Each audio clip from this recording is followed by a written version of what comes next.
Hello, you're listening to Talking After Slot, and it's the second batch of matches in the It's a Scalextric's TV and film slot car knockout. I'll get better at saying it as it goes along. You better had, because I can't even begin.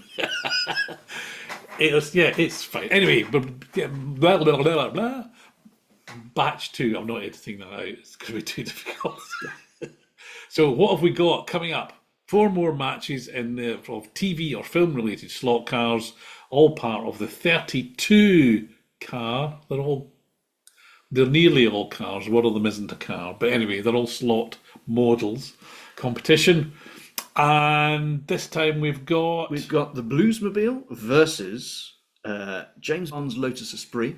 For the purposes of this debate, we're using the S1 from the Spy Who Loved Me.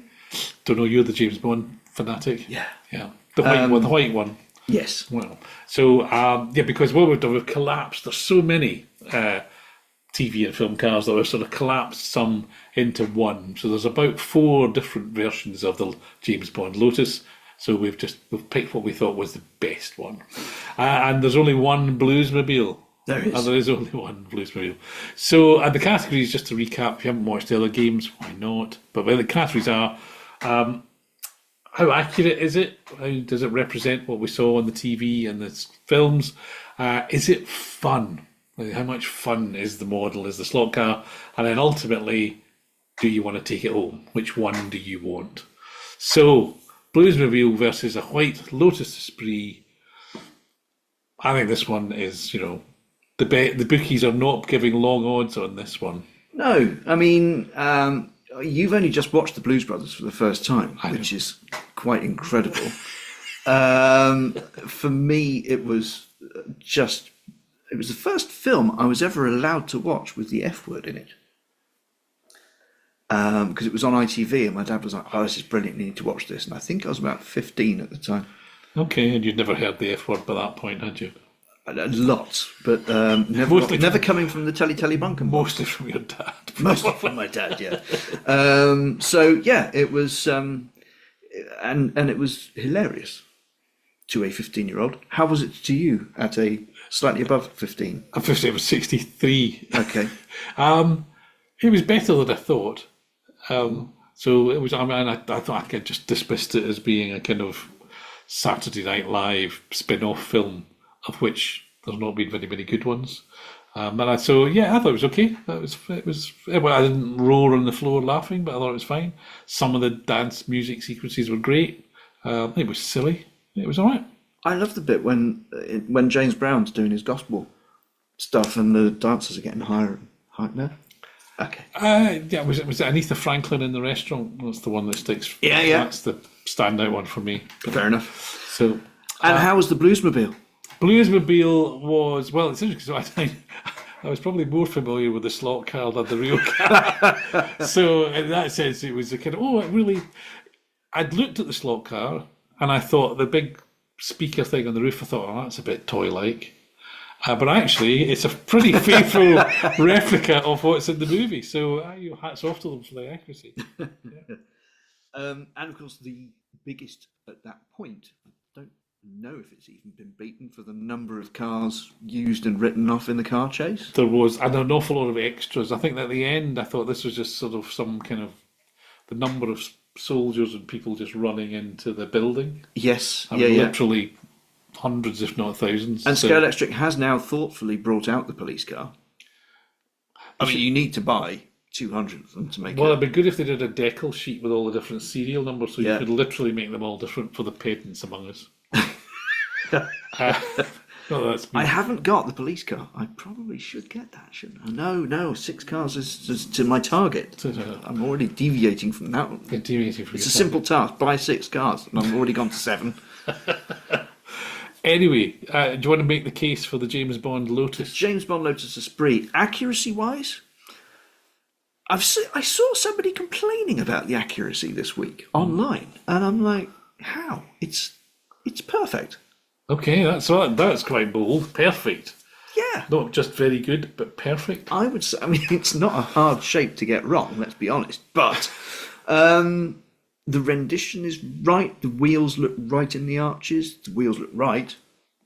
The slot mags on the S1, the alley cats on the Lotus Esprit Turbo all look fine to me. And we are grouping all the Loti together. We're representing them through the white S1. But yeah, I mean, all those Lotuses, including the race car, all look spanking. And somebody compared it unfavourably to the Aston V8, which, yeah. So, looks-wise, I have got the white S1. I did make a modification to its appearance. Okay. Well, that's just a surprise. You modify everything. Well, the James Bond figure is on his own. Oh, he should have a Barbara back beside him. And he's also wearing a safari suit. Now, I can see why, for comedy purposes, you would go, it's Roger Moore. He must be wearing a safari suit as James Bond. But actually, when he's driving that car, he's wearing a blazer. So I have repainted his safari suit as a blazer and tie. And he's got a little pocket handkerchief. He's all good. Yeah, you're not well, really, are you? If you're going to do something... Well, I suppose it's a model with a big flat windscreen, so the driver is more visible than normal. Yeah, okay, I'll give you that, but, Bluesmobile has got rubbish in the dashboard, and it's got rope holding the thing on. Yes, and, Jake and Elwood are faithfully modelled, whereas James Bond isn't. So, I mean, I hear what you're saying about how perfect the Lotus is, but also, I think the Bluesmobile is pretty much perfect. I haven't heard our colonial cousins from across the Atlantic complaining that it's not a 74 Dodge or whatever it's supposed to be. No idea, it's big. So, yeah, I think the Bluesmobile is ahead because of the detail on the interior, and the speaker is done, as you say. It's accurately, as opposed to properly toy-like, as it yes. were. Properly toy-like. I've never seen anyone running them with the speakers on. The speaker is detachable for a reason. Unlike Mr. Bean. Well, I suppose it allows you to make it early in the movie and late in the movie. That's maybe what they were trying to do. Probably. I've got one, but I've never run it. Oh, there you go. You should take it out of the box. It's the last thing my mother bought me. Wow. Well, that one, talk about playing a joker. That was a good one. Yeah. So, in terms of most fun,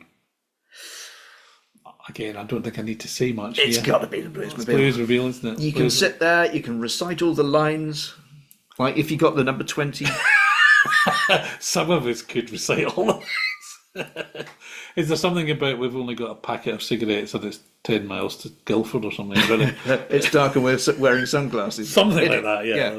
I've only watched it once. Yes. Okay. There's so many. Yeah, exactly. So in terms of, you've got to imagine you haven't got either of them. I'm upset there wasn't a little Carrie Fisher in the box in the way that you That's get for reasons we don't go into now. Yeah, exactly.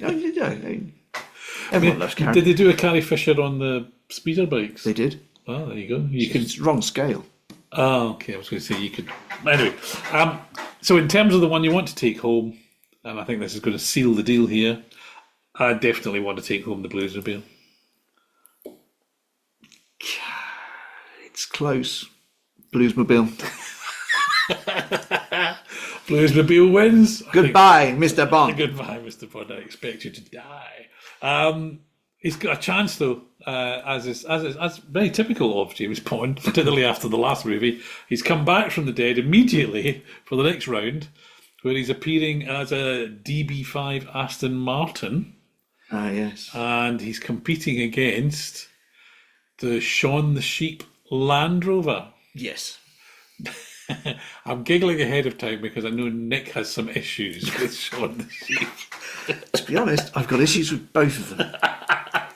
Let's deal with the Land Rover first, shall we? Do you want to state the case for the Land Rover? Oh, okay. Oh, damn. It exists. It appeals to a younger audience.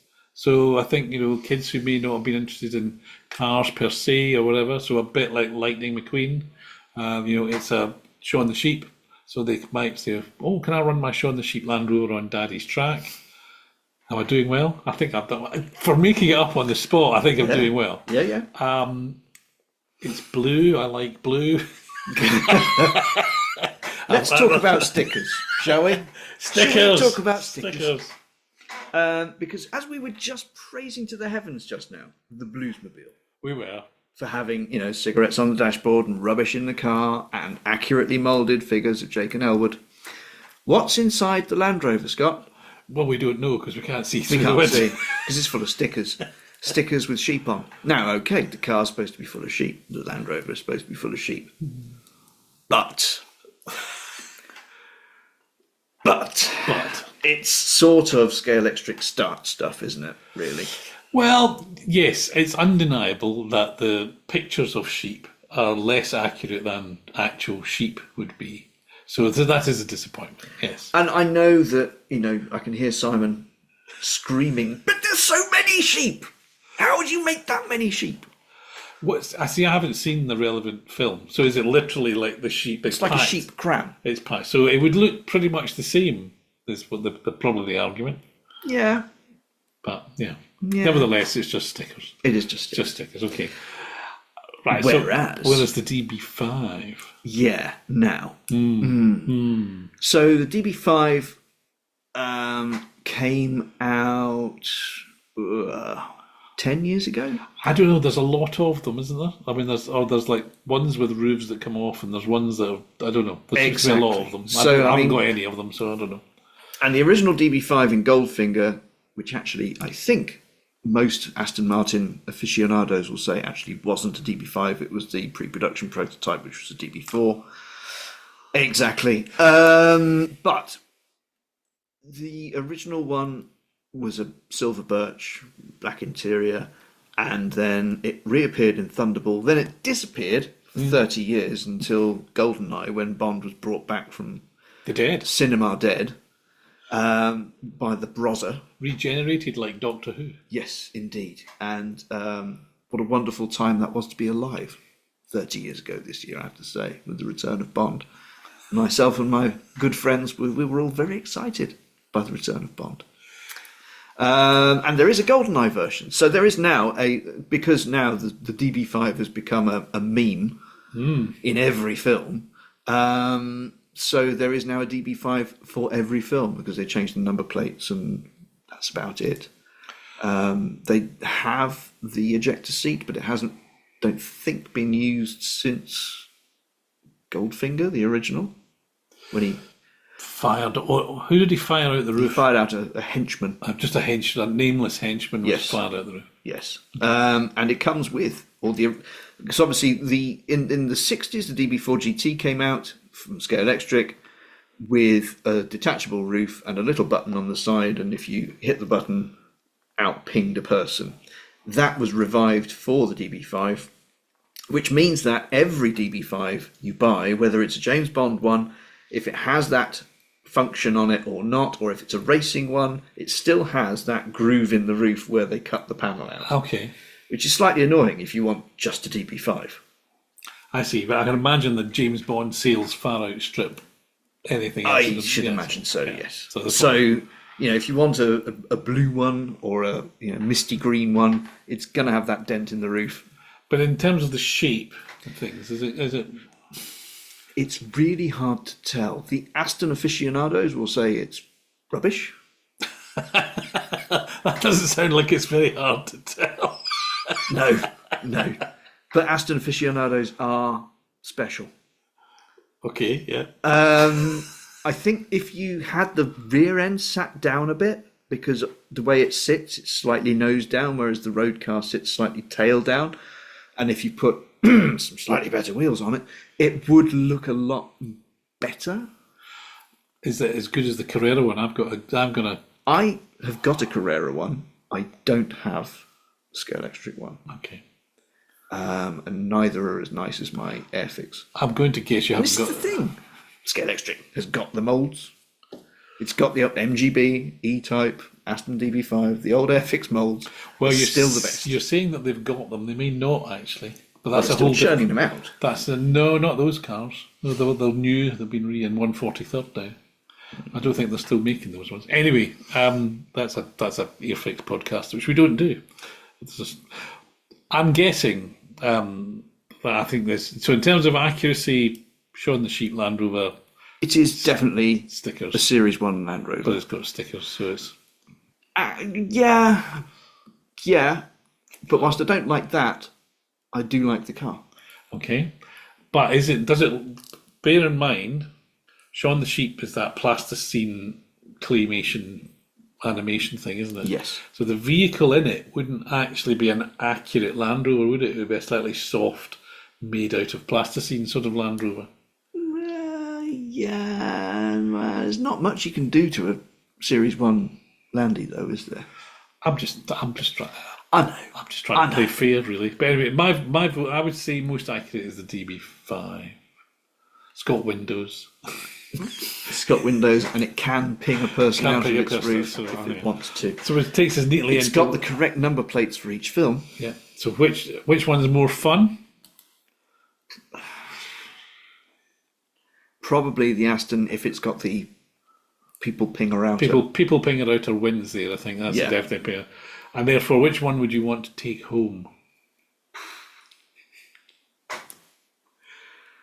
My children are of an age where Shaun the Sheep no longer appeals to them. Features. So I wouldn't take it home for that reason. And if I took it home, I would strip the stickers off the windows and repaint it. So I will take the DB5 in the full and certain knowledge that I will be tinkering with it.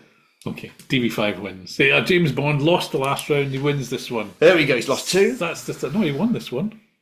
Oh yes, no, I know, but he's lost 2 though. The AMC Hornet and the Aston Martin DBS went out in earlier rounds. Go back and watch James Bond getting his backside whooped. That's a different kind of video.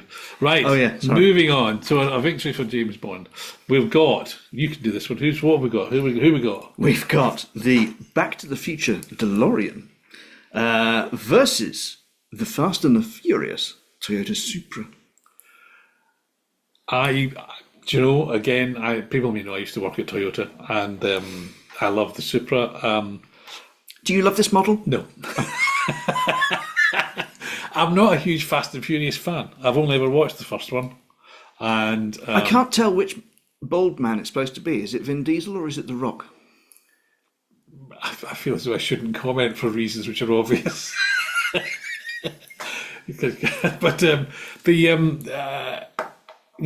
I think the DeLorean is great. I loved the Back to the Future when it came out, and I think the models are nice. The fact that there's now 4 of them, isn't there? There was the 3 ones from the movies, plus they did a flying one, so a bit like the James Bond Lotus. So again, we've compressed it into one. But I think in having the pole for the thing, I mean, there's so much there that you can go from the movie, which people my age can go, oh, I remember that. But even kids can go, oh, wow, look, this is the thing. That movie Dad gets all emotional about. Yeah.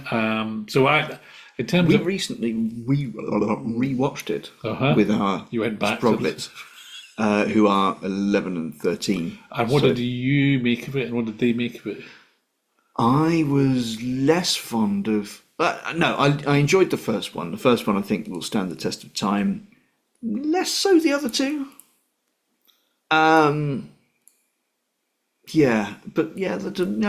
For the first film, I would certainly take that one. I think that's fairly a given. Okay. So in terms of accuracy, I think, although the Supra is a very complicated shape, actually.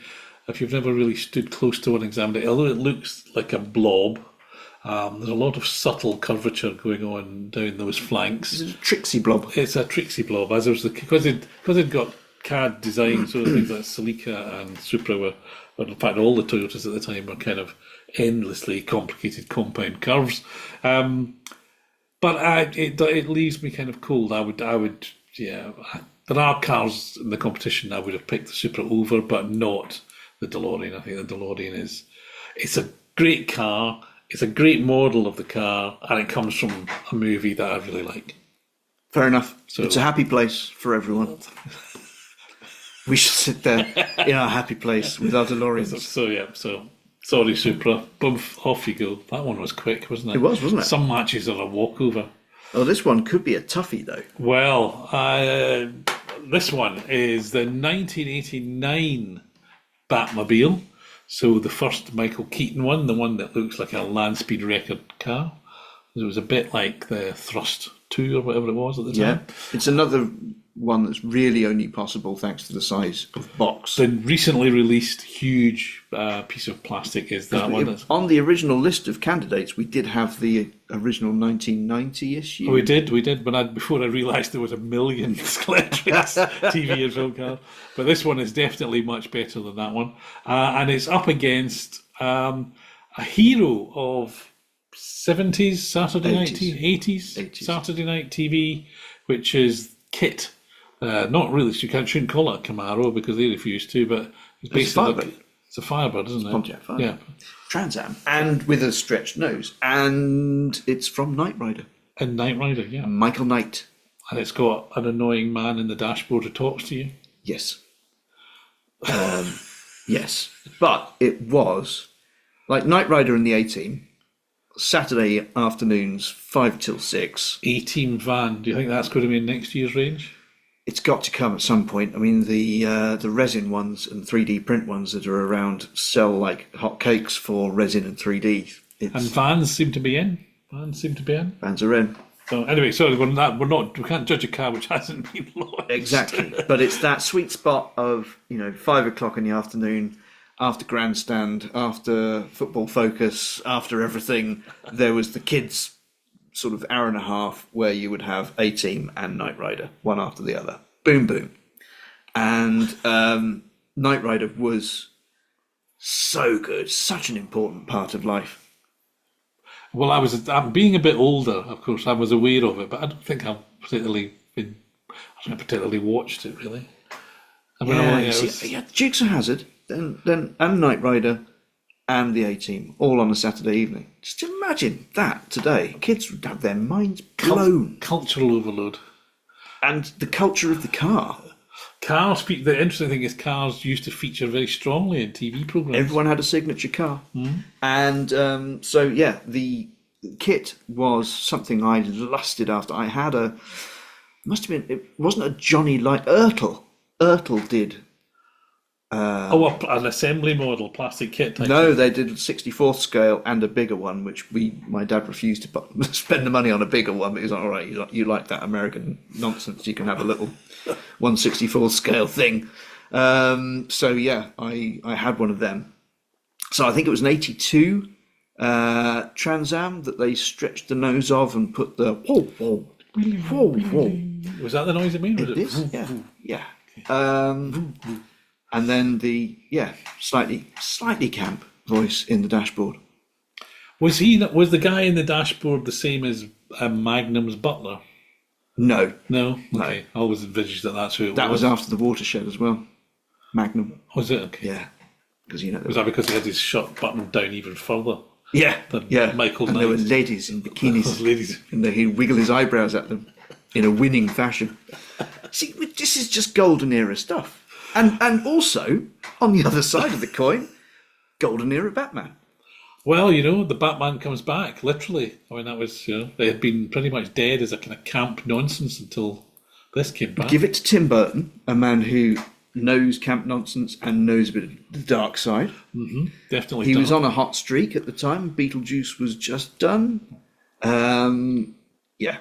Give him Batman. See what he does with it. I think the second film is better than with the Penguin and Catwoman. Catwoman, yeah. Batman Returns. Mm-hmm. I think Michael Keaton was absolutely the best Batman there's ever been.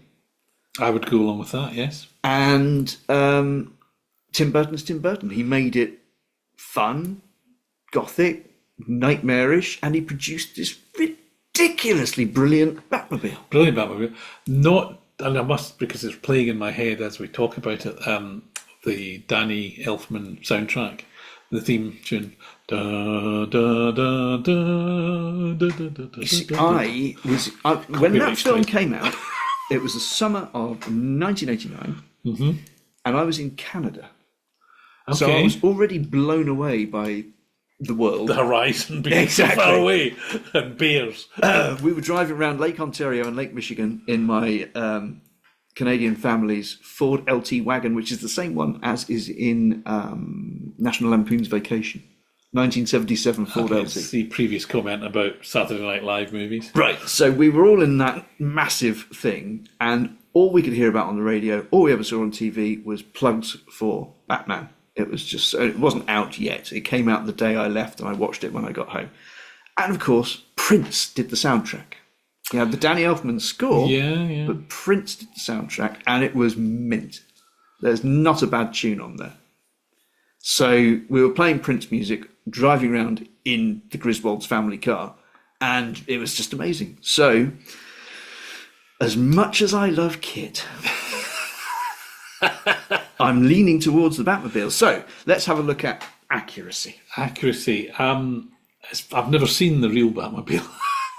But I have. It was in the Cars of the Stars Museum for a while. Okay. And As was K.I.T., I think, or a Okay, K.I.T., because there were many. I think they're probably both, They're pretty accurate. they're pretty accurate, aren't they? So I think there's much to choose from them there. I have got... Does the Scalextric one have a whoosh? Yes, it does. So, well, there you go.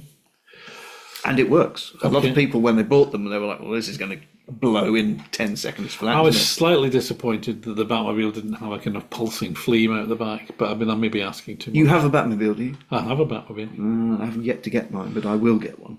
I don't have K.I.T., actually, I have Car, which is the evil K.I.T. The evil kids. Was that the Friday afternoon should have been recalled one? Is that the one? Oh no, it was just before the series jumped the shark completely and went into just a horrible mess. They came up with a bad guy, Michael Knight, and a bad guy, K.I.T., to compete against them.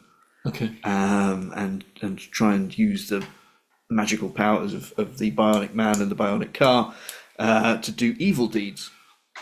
And so Car was born. And I bought one of those because A, it was 20 quid. Yeah. Good balance, good reason. And B, I wanted one to repaint for my Miami Vice collection. Miami Vice, yeah. So it was easy. I have a clear conscience because obviously nobody wanted Car. Everyone wanted K.I.T. Try and find a K.I.T. these days. You can't. But yeah, they're both very accurate, I think. Okay. What was it? Fun. They're both fun. Batmobile. Huge, broody. I mean, it's huge. Everything You've comes got the back. swishy lights on the front. Huge. Swishy light. Huge. Just huge. I mean, it's huge. So, fun. Tail slap. I mean, It's 10-year-old me versus 16-year-old me. I should be cool. I shouldn't be liking Batman, but it's Prince is doing the soundtrack. So Okay. So, which one do we want to take home? I've already made that decision. I've got a Batmobile.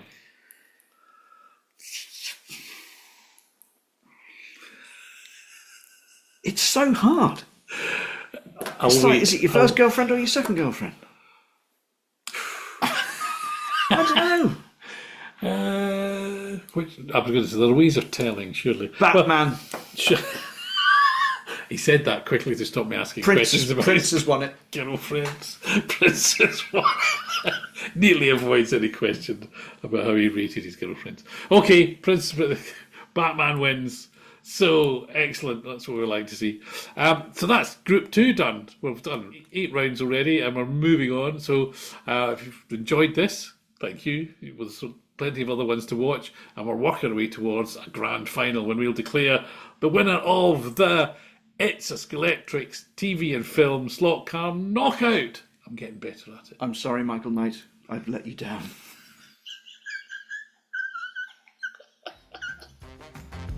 Bye, everybody. Bye-bye.